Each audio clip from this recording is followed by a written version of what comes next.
And she'll service truck driver after truck driver after truck driver. Not able to escape. I felt like I was there forever and ever, and it was never going to end. You just want to die. The underground world of girls sold for sex and the families desperate to save them. And one family's desperate search to find their missing daughters. Innocence lost. Welcome to 2020 on ID. I'm John Quinones. The innocence of children. It's something most adults cherish and want to protect. But the two girls you're about to meet had their innocence wrenched away from them. Yet, as Cynthia McFadden first reported in 2008, they were able to survive in a dark underworld. You've passed them dozens of times, probably without a second thought. Truck stops like this one, lit up by neon.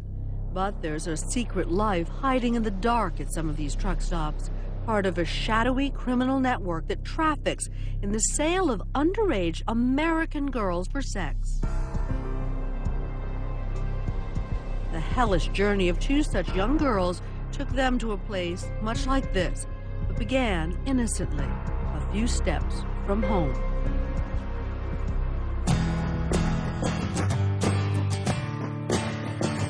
Home is Toledo, Ohio, a typical Midwestern city crisscrossed by interstates.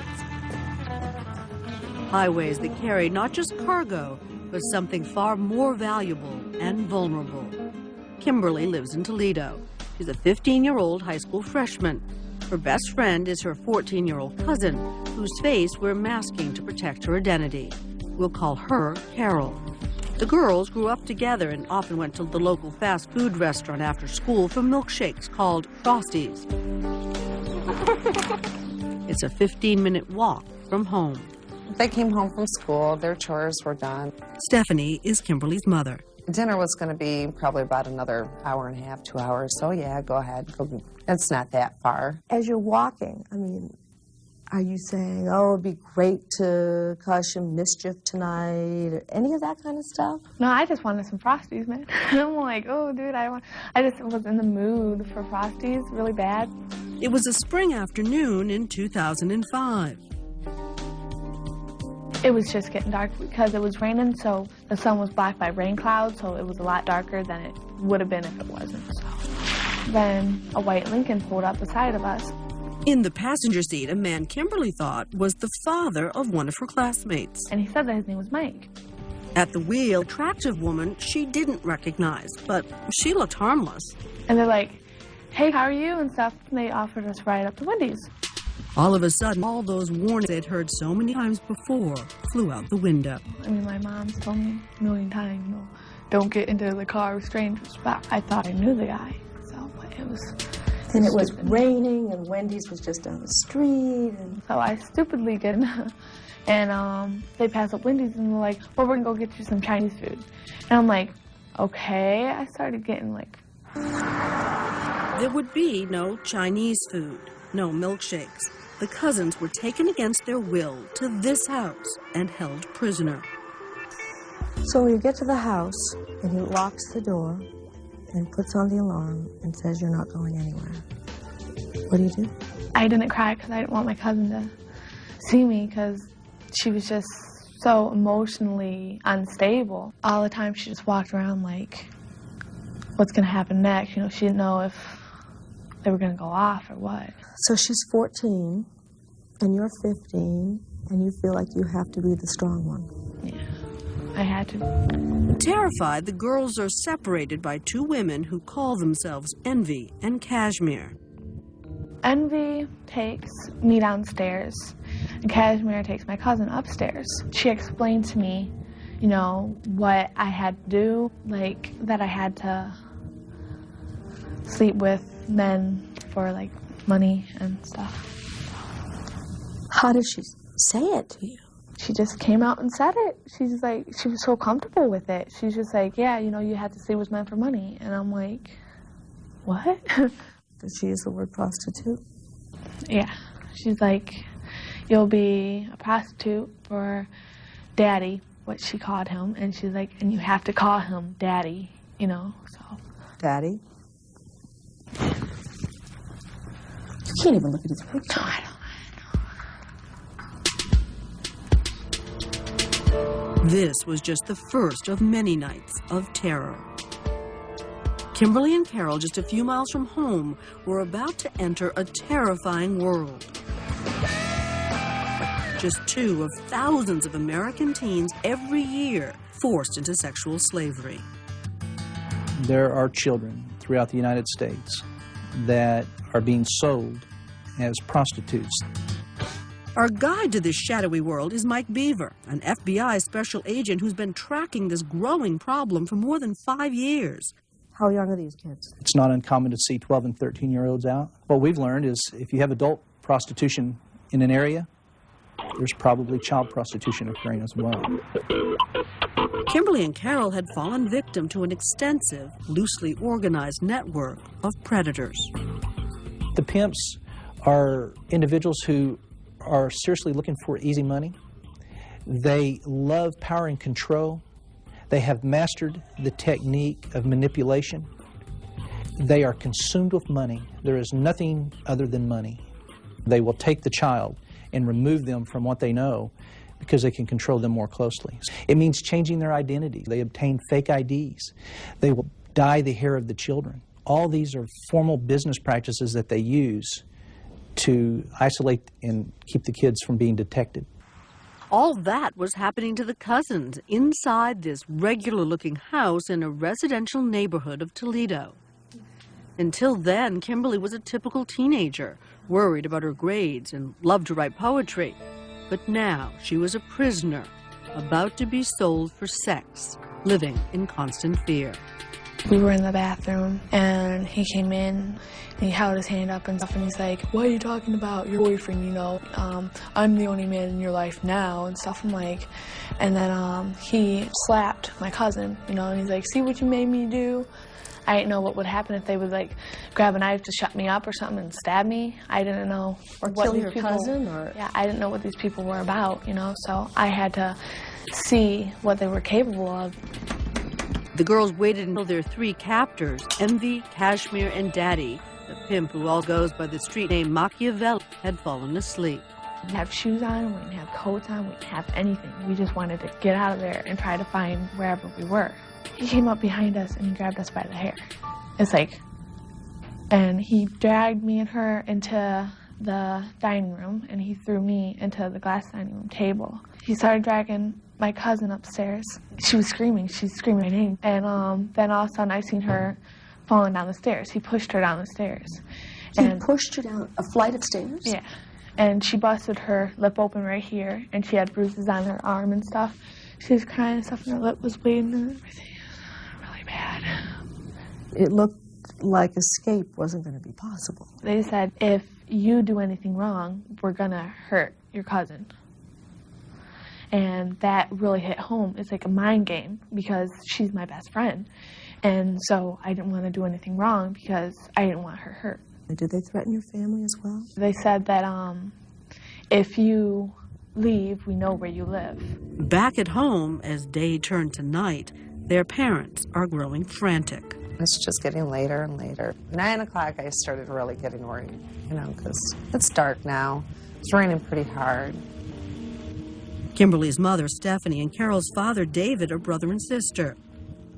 Now panicked, they called local police. They came by and they said that they would keep an eye out for them. The police were dismissive, telling them the girls had probably run away and that most of the time teenagers come home after a few days. Stephanie didn't buy it. She could hardly even stay the night at a friend's house. You know, that took her forever to do because she just gets homesick. I mean, I didn't have anything with me, you know, like, it was obvious that I didn't run away. We didn't even have our purses. We just were planning on going down there and carrying a bunch of Frosties back. I didn't even have my cow with me. Oh, Moosers. She has a favorite stuffed animal. Oh, yes. Yeah, she doesn't go any place without Moosers.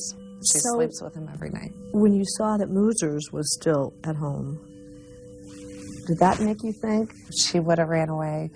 Moosers would have went, yeah. So a girl who still has a stuffed animal that she takes around is forced to have sex with strangers for money.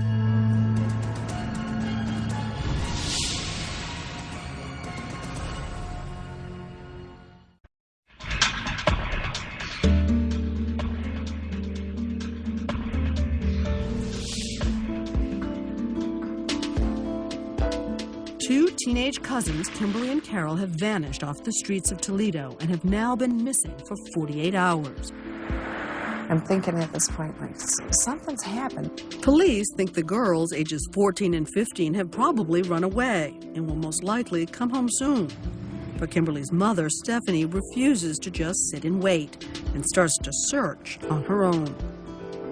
Now, are you doing anything? Are you sort of driving around the neighborhood? Are you calling people? What are you doing? I'm calling people, people I haven't talked to for years. I'm calling them. I'm going by their house. I'm dropping off pictures of the kids. I'm going to other police stations and other sides of town and dropping off photos and just everything I could. Are you getting increasingly frantic? Oh, yes. I was getting very, very nervous. All the while, the girls are being held captive across town in a house less than 6 miles away by a pimp and 2 prostitutes. Kimberly, not her real name, is wearing a wig as a disguise. But she's agreed to tell ABC News her story, a terrifying tale of how indoctrination quickly ends her innocence. Did you actually get new names that you were supposed to refer to yourself as? My cousin was Ambrosia, a type of flower or something, and mine was Heavenly. Yeah, and you'd have to introduce yourself, like, hi, I'm Heavenly, you know, and then have a little saying, like, because I'm heavenly to be with her, I don't know. And it's like, I had to say that, and it was like, oh my God, I just felt so gross. They know their kidnapper's daddy. He also goes by the name Machiavelli, after legendary master of manipulation. What they don't know is real name, Derek Willoughby. He has a long rap sheet for drugs and violent crime, including the alleged kidnapping and sexual assault of a minor that was never prosecuted. Did they provide clothes for you? Derek went out and he got, like, skirts, like what he likes to call shirts. They were like nothing. And Very provocative clothes. Yes, yes. And in his garage there's a strip pole and with mirrors all around it. And I had to dress in this like schoolgirl thing, short skirt, like top only this, and we had to like practice on doing that and stuff. Pole dancers. Yeah. How long are you a captive before you have to sleep with someone for money? It was the next day that all 4 of us went to a hotel, and the guy was going to pick one of us, and he picked me. Oral sex? Yeah. Vaginal sex? This is a sort of tender question, and you don't have to answer it, Kimberly, but were you sexually experienced before all of this? One time, that's all. I only did it one time. With a boyfriend? Yes, yes. So you weren't exactly a woman of the world? No, I wasn't at all. It hurt, you know, like, it hurt every single time. But I couldn't say nothing. I couldn't say ow, you know, because they're not thinking, you know, these prostitutes, you know, they do it all the time. The cousins are never left unguarded. Someone is present even when they are forced to have sex. And they never let you alone with the customers? Oh, no, no. They were watching. I mean, it was so uncomfortable. Would they stay in the room and watch? Yeah. And sometimes the older prostitutes would even join in.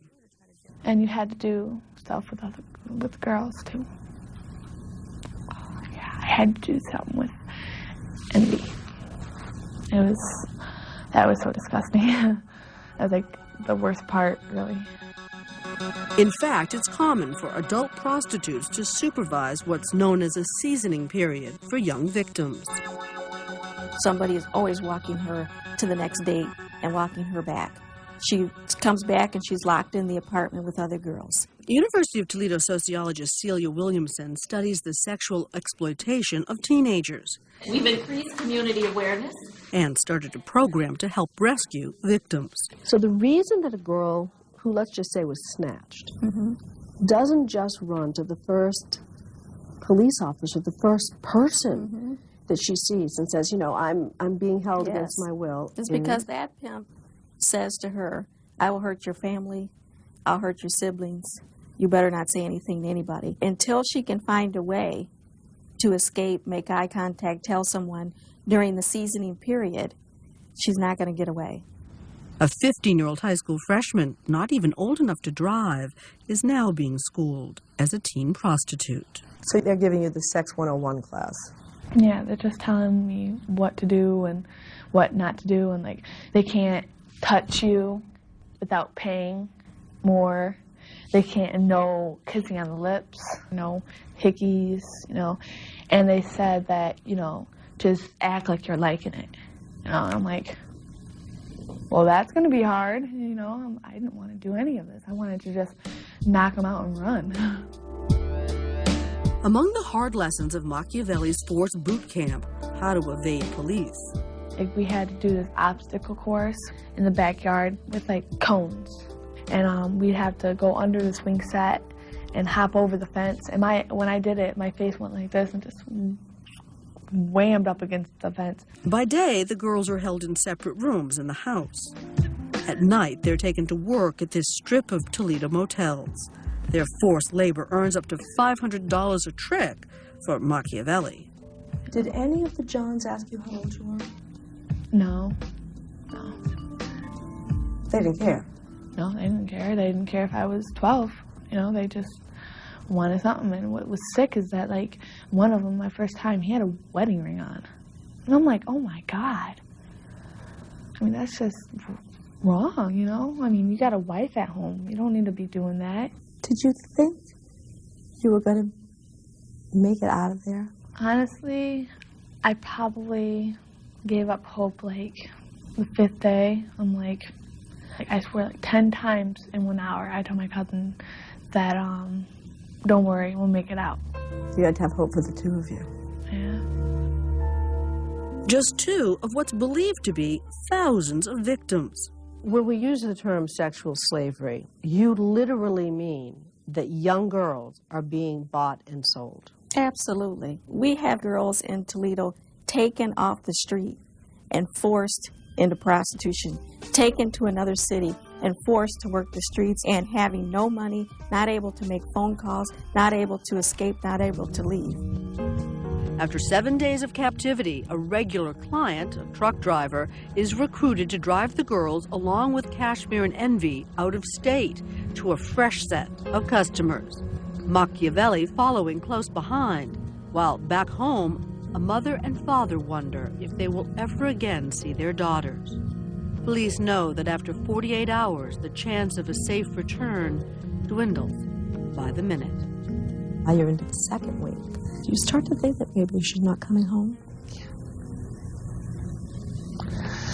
Yeah, that's when you drive down by the river.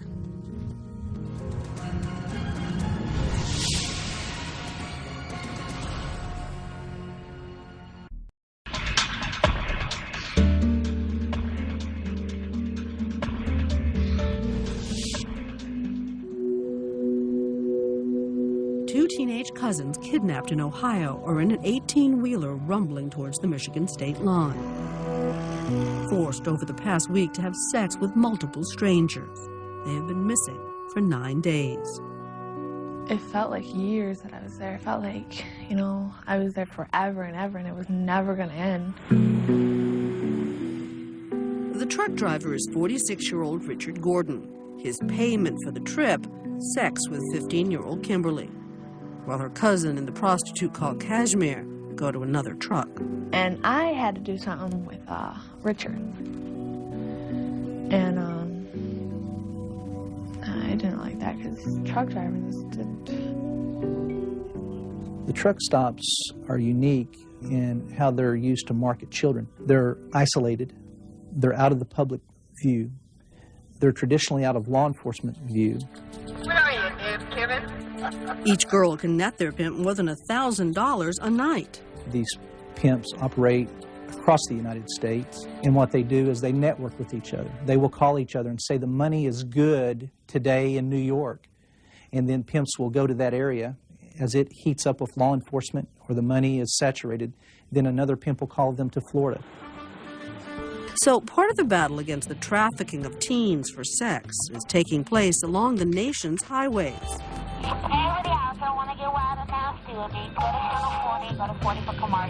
We visited a truck stop in Cumberland County, Pennsylvania. We're going to go to the Gables first. Where local law enforcement is mounting a sting. When Heather is out there, we're going to try to allude to Heather being young. Police decoys like Heather are given fake names. Tonight, she'll call herself Cookie. She's wired and sent out. I'd head up to the very first row. Walking a lot and seeing if we can pick up any guys, if they're interested in any, soliciting a prostitute. We need a $5 woman, come on. Cookie scans on the CB radio for a driver seeking sex. Hey, Cookie. Yeah? Where are you at? What do you look like? I'm 5'5", 34B, brown hair. Want anything else? But the drivers this night are wary. Probably one of them damn cops around there. Hey, Cookie, you a cop? No, are you? You looking to party? I'm 16. How much do you charge normally? 25. 25 for what? For whatever you want. Sex, whatever I want. Sex, yeah.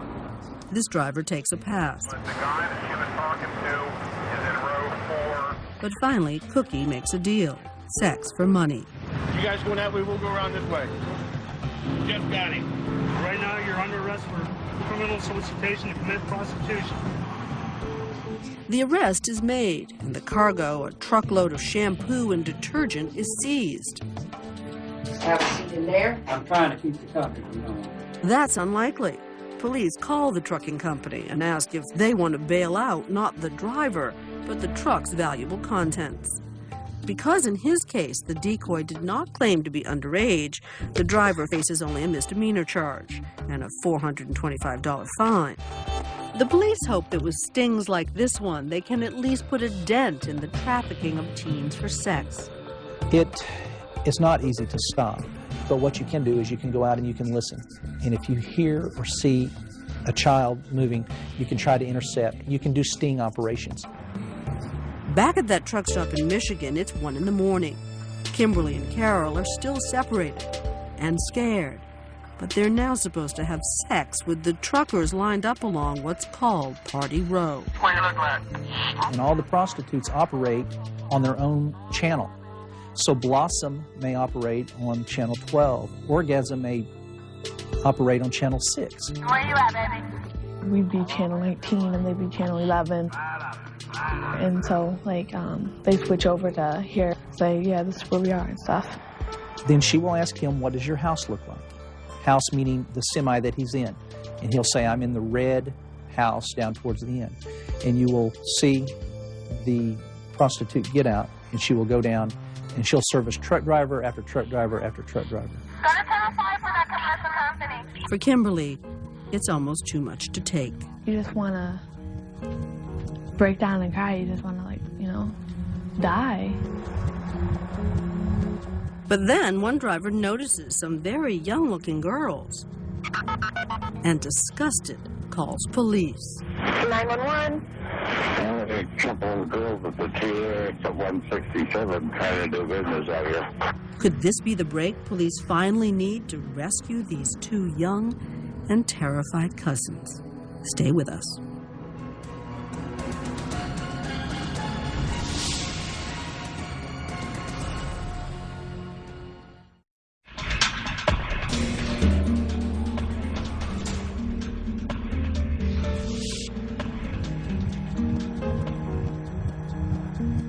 At the TA truck stop, 200 Baker, crosses of Jackson and I-94.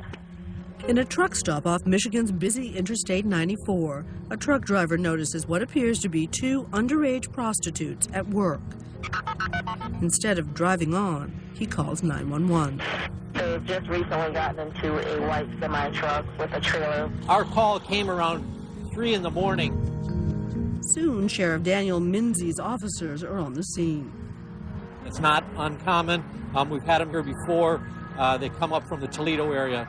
Police approach the truck where Kimberly and the older prostitute guarding her, Kashmir, are holed up. She tried to hide me a little bit, and then they found her, and then I kind of stuck my leg out, and then they're like, you too, and I'm like, yes. I'm like, oh no, and I went out.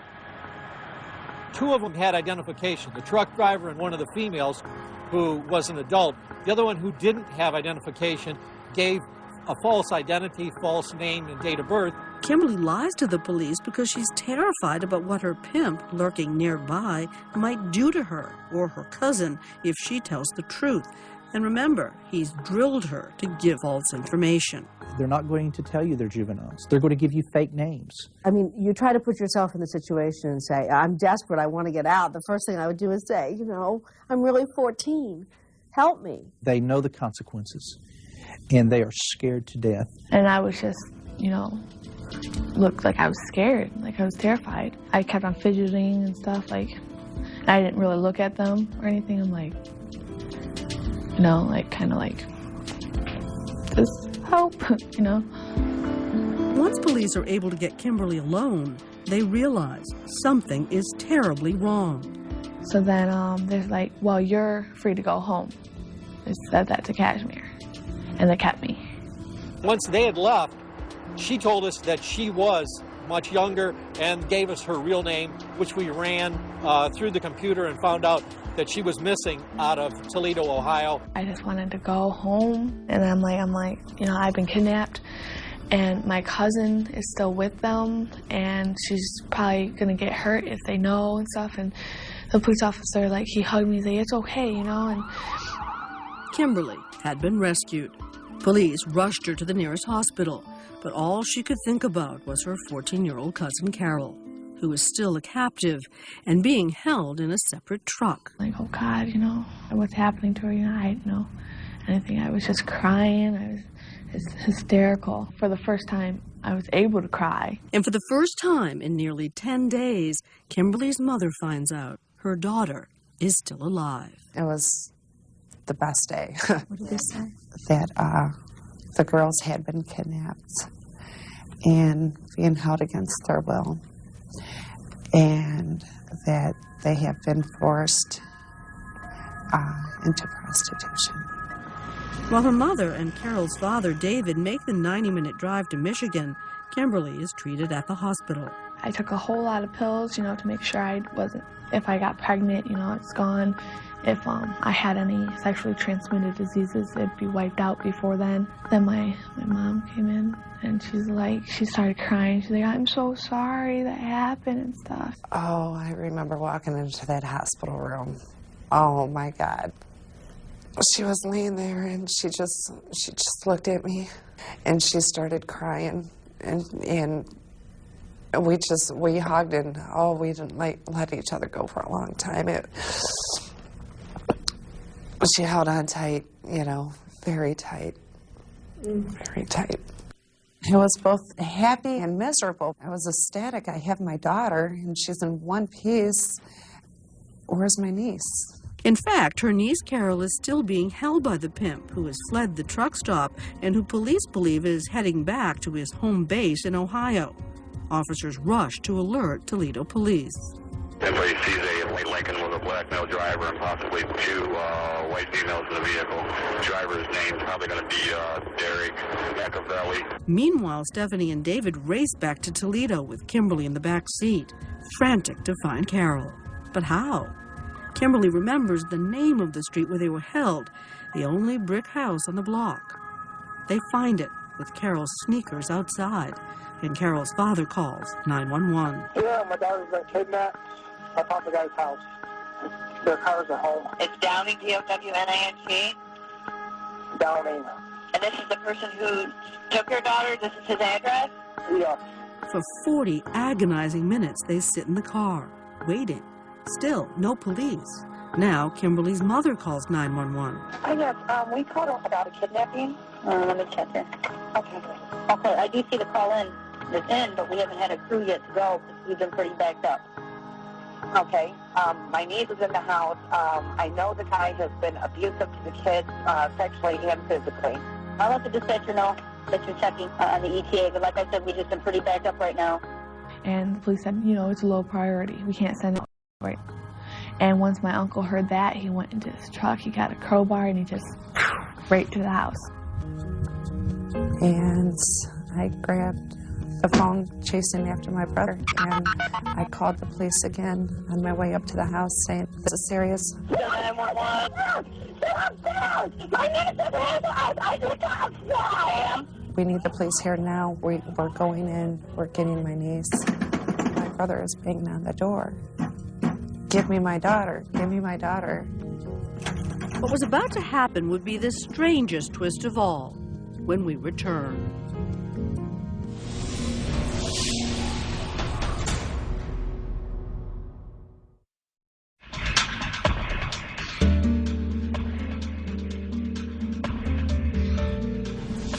Kimberly has led her mother and her uncle to the house in Toledo where her cousin Carol is still being held captive. But despite increasingly desperate calls to 911, the police have yet to arrive. Once again, Cynthia McFadden.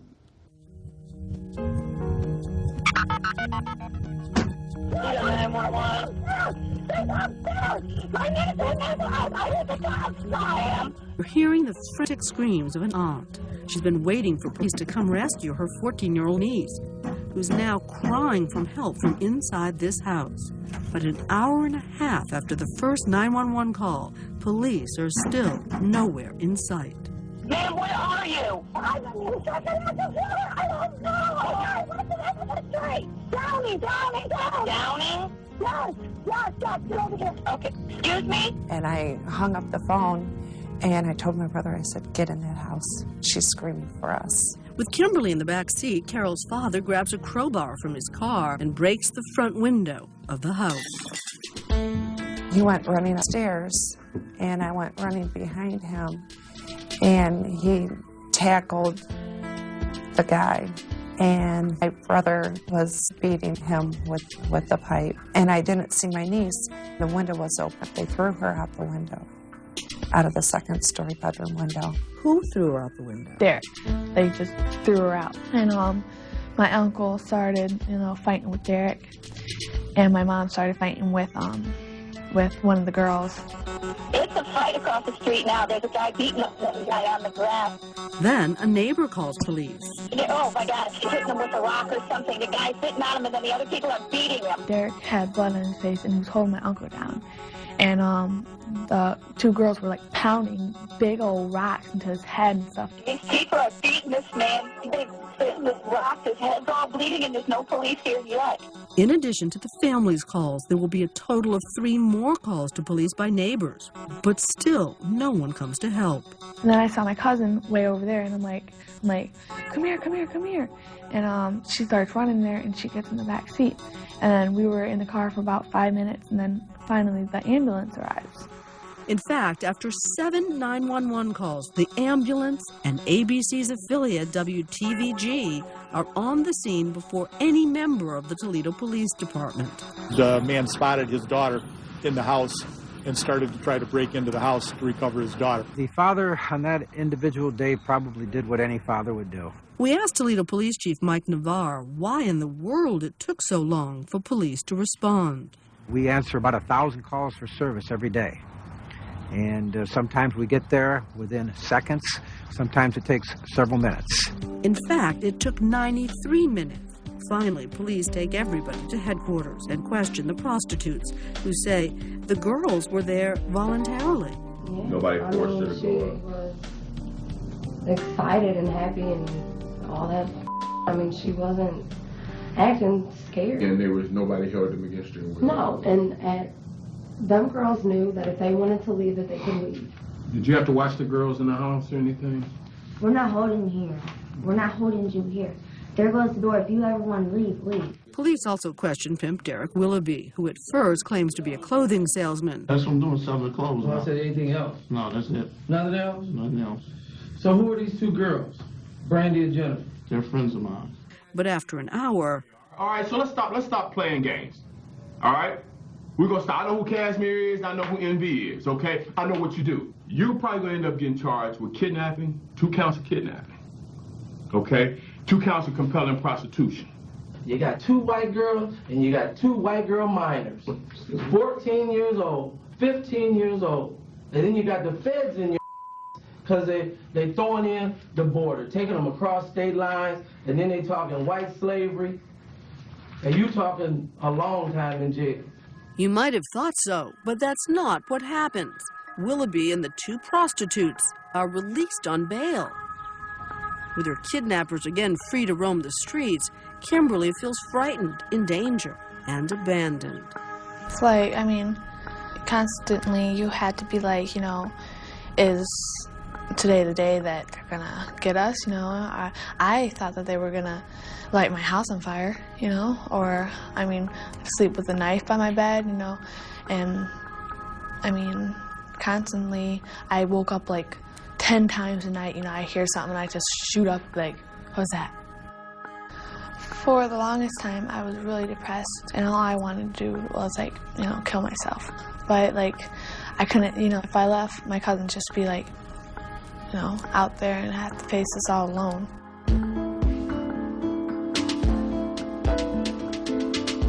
Kimberly and Carol found themselves in a kind of agonizing limbo.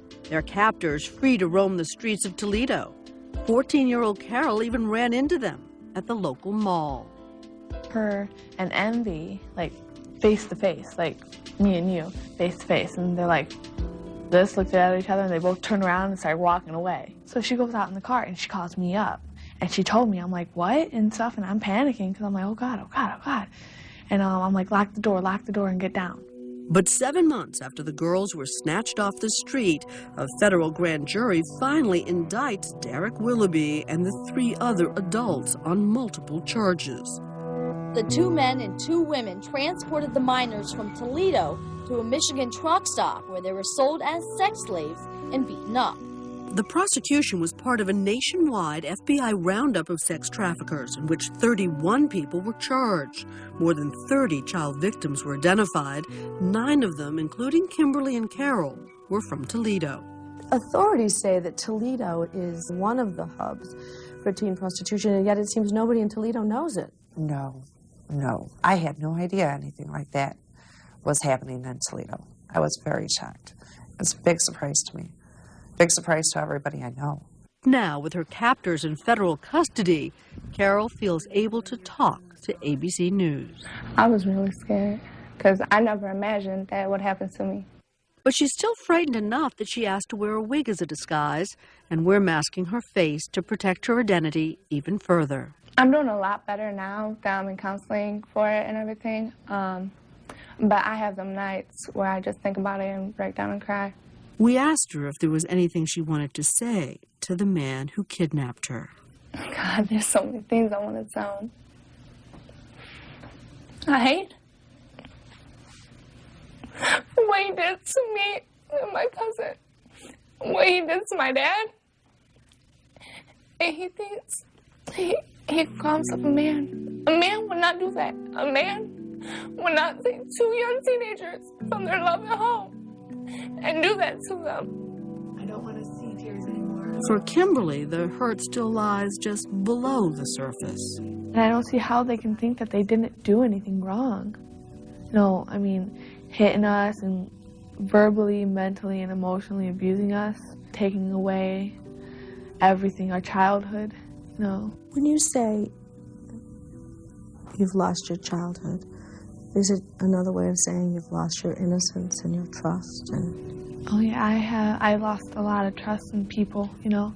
I just think that everybody's out to get me now. It's been very rough. I always tell her how proud I am of her, how brave she was. Both of them were very brave.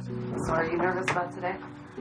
A little bit. A little bit. This is finally going to be over. We were there the day Kim and her mother got ready to take the long ride back to Michigan to testify against her captors, the people who forced her into committing a series of degrading sexual acts. It will be the first time in nearly 2 years she has seen them. I'm going to be scared, anxious, nervous, happy also that they're finally going to get what they deserve. Well, not fully, but